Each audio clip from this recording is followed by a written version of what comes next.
Bienvenue pour ce nouvel extrait de l'émission Twitch Trop Sport. Bonjour à tous et à toutes et bonjour Antoche. Bonjour à toutes et à tous et bonjour Théo, c'est un plaisir de vous retrouver pour cet extrait de notre dernière émission en live. N'hésitez pas à réagir dans les commentaires de cette vidéo parce qu'évidemment on répond à tous les commentaires.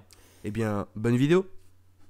Mais mais du coup, on va terminer et conclure ce live sur l'autre gros événement MMA, enfin l'événement MMA FR plutôt, parce que pas gros événement non plus, mais notre événement MMA FR, c'est forcément le LSFC, donc déjà assez long quand même comme titre, Ouais. et difficile à dire, non mais difficile à dire quand même, LSFC. Un petit Ouais. peu, ouais, bon, Bon. LSFC. Bon, on va pas Ouais. critiquer pour voilà. Ouais, bref, donc la Sueur FC, voilà, tout simplement. Donc qui est l'organisation de combat de la Sueur, qui organisait donc le King of the Jungle, le premier événement au cirque Bernam. Borman, cirque Borman je crois. Borman. Mm. Borman. De 850 places à peu près. Hier soir donc, avec une carte en fait amateur, dont un tournoi welterweight et puis deux combats de grappling entre Keita et Lazy Prince et Amin Ayoub et Damien Lapillus. Donc des combats de grappling, c'est forcément c'est des combats où il n'y a pas de frappe, c'est simplement de la préhension et des soumissions. Et donc on va parler rapidement. Alors très clairement, on va être très, très honnête, on n'y était pas. On n'a pas vu en direct la soirée, mais on a pris les infos avec nos amis, nos amis.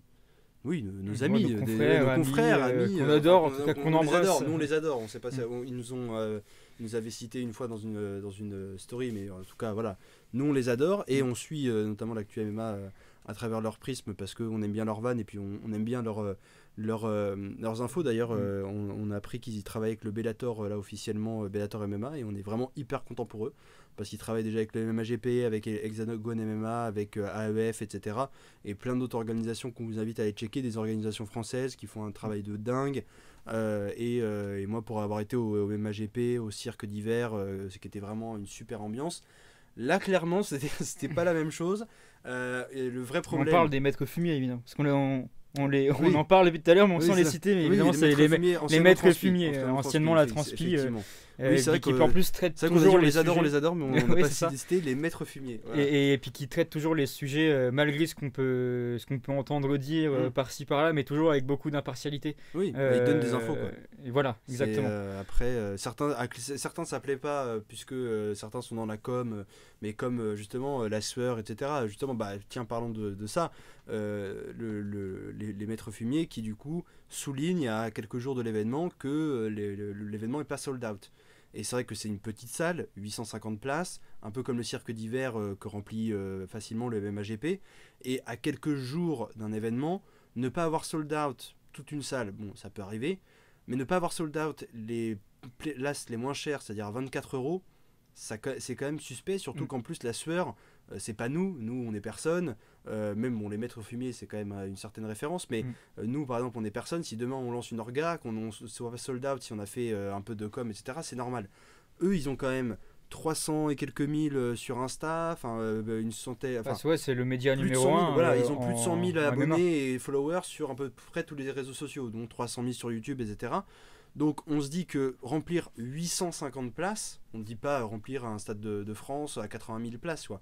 Remplir 850 places de gens qui viennent voir leur event, ça devrait pas être si difficile que ça, avec leur pouvoir pour atteindre les gens, etc. Et eux, le vrai problème, c'est ça, c'est que donc ils annoncent ça, les maîtres fumiers un peu charrieurs et en même temps un peu honnêtes, voilà, comme nous, si jamais on était dans la galère, et voilà, on connaît la portée et la capacité des maîtres fumiers, proposent de faire de la pub. Et 2 secondes après, la sueur qui annonce ah, nous sommes sold out, merci à tous. Donc le maître fumier dans le doute, nous aussi, c'est vrai que moi j'avais checké aussi la billetterie, etc. Je vois le truc, je fais, bon, ok, c'est vrai que la billetterie pendant un moment indisponible, puis après ça revient, enfin bref, un peu bizarre. Et en fait, pendant tout le truc, où justement, et donc les maîtres fumiers disent qu'ils sont pas sold out, et finalement c'était vrai. Au dernier moment, ils ont dit oui, on a ouvert une nouvelle tribune, vous pouvez racheter des places, merci au cirque Borman et tout. En fait, le problème, c'est toujours la com qui est vraiment pourrie. Après, dans la soirée, en tout cas, on n'a pas regardé tous les combats. On a regardé 2-3 combats amateurs qui étaient quand même très intéressants. Un tournoi welterweight qui était très intéressant. Leur trophée avec Tsumehart qui est super sympa. Les combats de grappling qui étaient super intéressants aussi à regarder. Très haute qualité, mais peut-être, on était d'accord avec les maîtres fumiers, on en discutait aussi tout à l'heure en off. Peut-être pas les mettre en dernier. Parce que c'est vrai que nous, le premier réflexe qu'on a eu sur les matchs de grappling, putain, on avait hâte de voir parce qu'il y a quand même du niveau sur le papier. Tiens, qui c'est qui a gagné, qui c'est qui a réussi à s'imposer, même si on sait que c'est pas, ça va pas être violent, etc. Match nul quoi. Match nul, alors après, on dit pas qu'un match nul c'est pas bien, au contraire, ça veut dire, et là en plus il y avait du niveau, c'était beau. Mais c'est vrai qu'en dernier match, en dernier combat d'une soirée, ça fait un peu redescendre quoi. C'est vrai qu'on aime bien, je dis pas qu'on aime bien un KO, machin, mais. Voilà, à la limite mettre la finale du tournoi welterweight, tu vois, le mec qui, même s'il gagne par décision ou autre, qui soulève le trophée, il célèbre son truc, il y a un peu, un final en apothéose. Là, c'est vrai qu'il y a un peu un final neutre qui a peut-être un peu coûté à la soirée. Mais ouais, le vrai problème, puis on va parler, je te laisse après donner ton avis, Antoche, mais on pourrait aussi parler du choix de faire ça sans speaker. Effectivement, Sébastien Loeb, le speaker du MMAGP, le speaker... un homme incroyable que j'avais découvert d'ailleurs. Sébastien Loeb, s'il passe par là et qu'il regarde la vidéo, je l'avais découvert à l'époque avec Ajus et Chéreau, les commentateurs du catch sur AB1, et parce qu'à l'époque il était sur RTL 9, Sébastien Loeb, avec une émission avec Vincent Parisi, je crois, qui est sur les arts martiaux justement. Mais Sébastien Loeb qui est incroyable, super speaker, qu'on adore, il a beaucoup d'humour et tout. Et qui disait effectivement, mais il y a pas plus bête comme idée, surtout dans un, c'est un peu comme un spectacle vivant en fait, le combat. Alors oui, c'est un sport, mais c'est un peu un spectacle vivant dans le sens où tu as une foule, tu dois la haranguer, tu dois mettre l'ambiance, et effectivement c'était des enregistrements audio de Rust de la Sueur qui disait, qui faisait une présentation hyper flat, et je dis pas que tu dois imiter Bruce Buffer, mais au moins avoir un mec qui anime la soirée quoi. Ouais, non mais forcément, mais c'est vrai que ça fait pas une présentation grandiose comme on l'a souvent dans les combats de MMA, et c'est vrai que ça met pas vraiment combat en tout général, court, même de boxe, même les sports en général, il y a toujours ça, ce speaker qui met l'ambiance, qui chauffe la salle, et qui aussi surtout je trouve met en valeur les combattants, et tous les combattants pour le coup ils sont toujours bien annoncés de la même manière, bien mis en valeur peu importe qui ils sont. Et là c'est vrai qu'on avait des combattants amateurs qui en plus pour la plupart n'ont pas trop l'habitude de faire ce genre de gros event avec une salle où il y a derrière quand même un intérêt médiatique fort, parce que ça reste la Sueur, et même si la salle n'était pas sold out, n'était pas pleine, et qu'il n'y avait pas beaucoup de monde sur place, le retour médiatique il est quand même fort parce que c'est la Sueur et parce que ça reste le média numéro 1 en MMA FR. Donc c'était vraiment une belle mise en avant de ces combattants amateurs, et c'est pour ça que je trouve que le parti pris de la Sueur de faire cette organisation avec des combats MMA amateurs, avec tout ce qu'ils ont fait, la carte était super, c'était vraiment une super idée. Et je trouve que c'est vrai que de ne pas avoir de speaker pour le coup, on met pas vraiment en avant ces jeunes combattants, ces jeunes amateurs, futurs pros, qui sont vraiment aussi à la recherche de cette reconnaissance, de cette mise en avant pour évoluer eux dans leur sport de manière individuelle. Et donc c'est vrai que tout de suite quand on n'a pas de speaker, ils sont moins mis en avant vis-à-vis du public, vis-à-vis des gens qui regardent et c'est un peu dommage. Et puis ça amène pas vraiment le public, c'est-à-dire qu'on connaît le fameux Let's Get Ready to Rumble, le fameux It's Time de Bruce Buffer, et du coup de Let's Get Ready to Rumble de Michael Buffer en boxe, mais qui justement notamment pour un main event ça harangue la foule en fait. Où là on entend le truc, et d'ailleurs ils ont réussi à imposer ça, où on entend le It's Time, et là on se dit waouh, c'est le main event, c'est maintenant. Et il y a un peu un truc qui monte en toi, et tu te dis putain mais ouais, ça va se taper, et on y va quoi. Et après effectivement chaque speaker a sa façon d'annoncer, et je sais que Sébastien Loeb avait d'ailleurs répondu à une interview là, une fois, où il disait justement je fais en sorte je fais, parce que lui il était ancien aussi combattant de Muay Thai, je crois, Sébastien Loeb, je dis peut-être des bêtises, mais en tout cas ancien combattant, et il disait que j'annonce les combattants comme j'aurais aimé qu'on m'annonce moi. Dire voilà, avec de la hype et tout, parce que ça met aussi en joie les combattants, on revoit c'est gratifiant. Voilà, on revoit Cyril Gane qui check Bruce Buffer, etc. C'est voilà, ça met de la hype, ça, voilà, que ce soit le public, le machin, ça haranguer la foule et mettre de l'énergie, c'est ça qui est important parce que ça met de l'ambiance. Et là déjà qu'il n'y avait pas une salle pleine, le sold out était loin d'être fait. Donc en plus du manque à gagner, il y a eu ce truc où il n'y avait pas d'ambiance quoi. Pas d'ambiance parce qu'il n'y avait pas beaucoup de monde et pas d'ambiance parce que clairement je pense que ça n'a pas aidé de ne pas avoir de speaker quoi. Ouais, non mais c'est clair et c'est moins gratifiant pour les combattants et ça les met moins en valeur.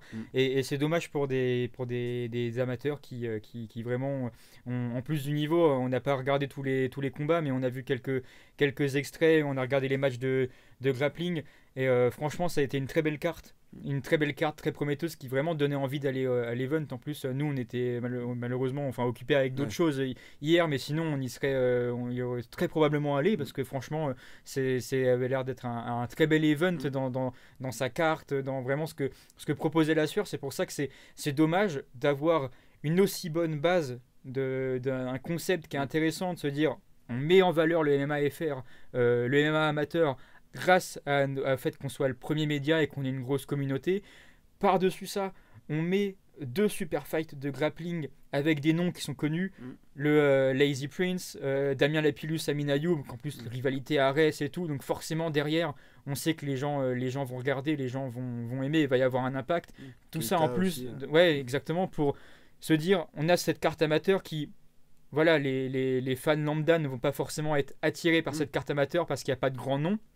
Mais au-dessus de cette carte amateur, on met ces 2 super fights qui là vont attirer le monde et vont mettre la lumière sur les jeunes amateurs.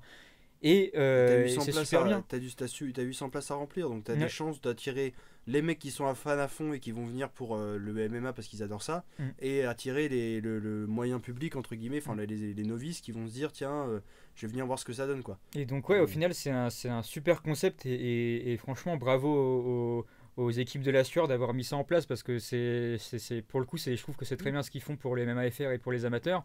Néanmoins derrière c'est toujours un peu ce qu'on dit, dommage dans une question de choix finalement de faire des choix qui sont pas pertinents, qui sont pas honnêtes surtout vis-à-vis du grand public, parce que quand on nous dit que voilà c'est sold out mais on fait une nouvelle tribune au cirque Borman, voilà, alors que c'est impossible.